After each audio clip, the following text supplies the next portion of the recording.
I decided to plant green globe artichokes because the flowers are absolutely amazing with that electric blue. So I got another seed tray.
So what I'm going to do now is I'm going to wash out these containers that I bought about 4 years ago.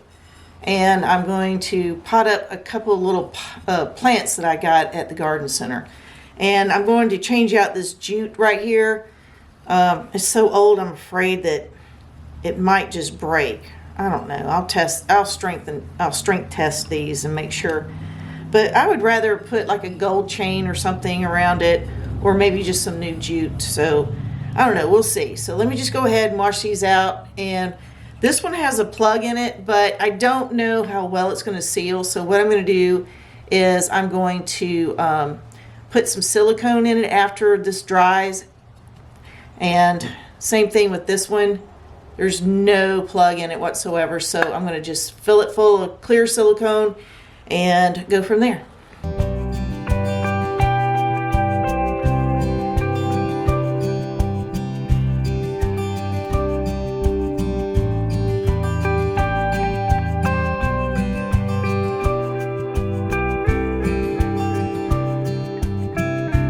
The pot has dried, but the jute string is still wet. So I'm going to let this sit overnight. I got just plain clear silicone. And what I do is I build it up. And I'm just going to build up a little at a time. Just build it up.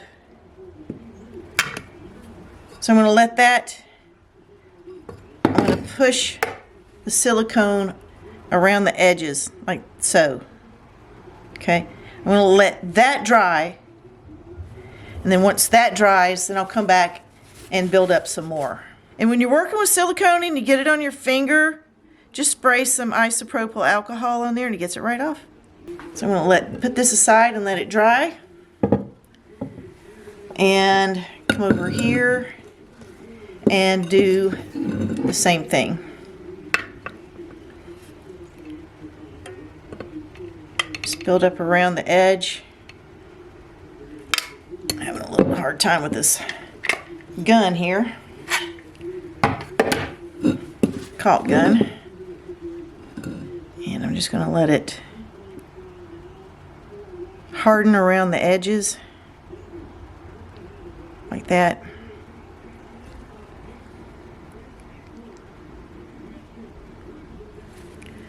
Come underneath. I got a little bit right here. There we go. This kind of gives me a wall to build on for when I come back. I'm not going to just glob it on there and call it good. I'll come back in a few hours and put some more on and so on and so forth, and then we'll get these potted up with the new plants.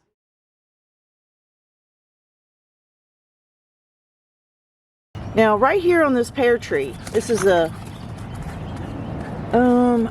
this is a plum, and I don't know the name of it, but at any rate, as you can see, it's loose around this tree, but what I want is I really want it to be further away from the tree, because during the growing season it's going to grow. The caliper on this tree will grow, so I'm going to give it a little bit more space, but I still want it to still protect. I don't know why I have to have the world's dullest scissors.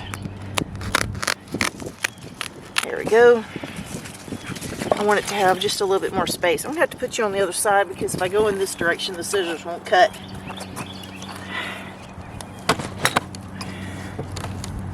Alright. Here we go. I'll try to dial you in a little bit better. Alright, so now I've seen landscape fabric and ties and stuff growing into the trunks of plants, and I don't want that for this sweet angel. If you wonder what that noise is, I have a very happy puppy playing with the toy. Now, as you can see, she has plenty of space around her trunk to grow this year, but I still have just enough protection from to protect the soil from weeds. So now what I'm going to do is apply the mulch. I'll try to keep my shadow out of frame, but I doubt I'll be able to do it with the angle of the sun. There we go. Now, if you're wondering why I keep bark around my trees, it's because landscape fabric is black. It absorbs a lot of the sun, and it keeps the roots cool, and plus if I have to add fertilizer, it's laying in the mulch to where it can get rinsed down or washed down to the roots, and it's not just sitting on top of the landscape fabric to be blown or washed away.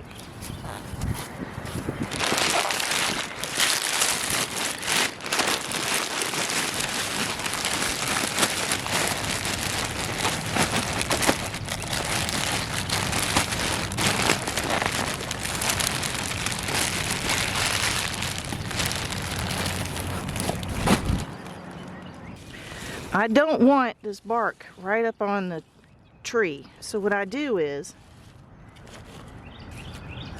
I pour it in here, put it on thick to help suppress the weeds, and I try to fill up. This board is 2 inches, a little under 2 inches tall, and I don't want the mulch right up on the bark of the tree, so I've made a little moat around it, if you will, and keep it pulled back a little bit. Still keep the soil covered, but just keep it off the bark like that. There you go. One down, many more to go. This is my pink lady apple, and she's on an incline or decline, and so what I'm going to do, this is getting pretty close to her stalk. This is her graft right here. I want to keep that clear, and I'm going to go ahead and cut and give her plenty of room so she's not choking or strangled, whichever way you want to put it. Okay, put that to the side. Make sure that she's got plenty of room. I think I want to give her a little bit more. There we go.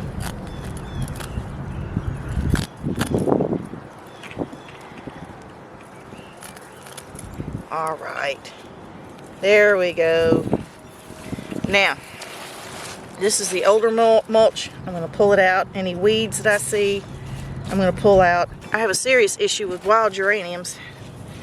but as long as you keep on top of them, you'll do pretty good. So let me go get my mulch. The sun is so low on the horizon, it's hard to film, so forgive all the shadowing.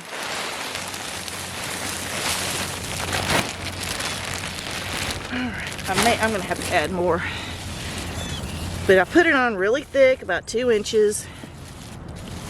Keep the bark away on the ground, but away from the trunk. I'm gonna add a lot more.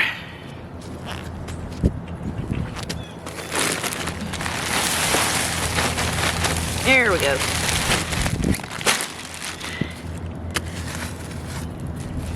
There we go. I like the boxes to be full.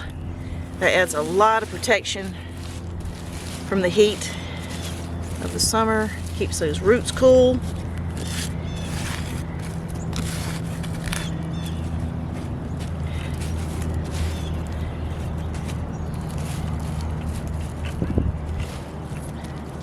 There we go. All right, so there we have it. Pink Lady apple done.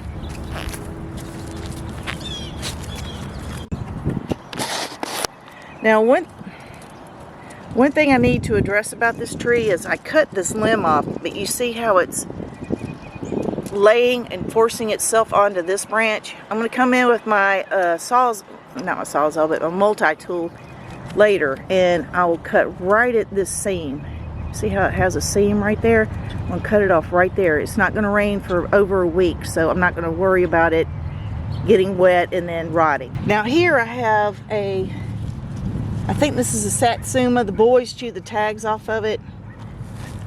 So it's an orange. I just don't know what kind it is. I'll have to go back and look at video. But as you can see, I did an X on this. And I have these rods in here, these fiberglass rods, which are used for electric fencing. But I have them in here so it helps hold up the frost fabric and keeps it off the tree. I need to take this stake that came with the tree out. It's not necessary anymore. It's too low to hold up any fabric. And I leave the leaves that it dropped. It's not very happy because we had the snow. We had that winter storm. And it does have some Bermuda grass, which I do need to remove because Bermuda grass is evil and I hate it. It's highly invasive. I mean, if it's a pretty lawn, that's one thing, but oh no, oh well, that's all right. So let me pull up this.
Okay, that's it for all the fruit trees and citrus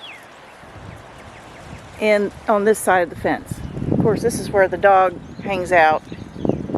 And the bigger the mulch, the more he gets into it. So what I need to do now, I mean, that looks so much better. I do have to go and get some big chunky mulch like this and put it around that tree so it doesn't blow out the bottom. And then I need to come in here and use the blower and keep the tarp clean. I call it a tarp just so I don't have to say landscape fabric. And I need to fold up these frost covers. I'm letting them dry out from the morning dew. Isn't that pretty?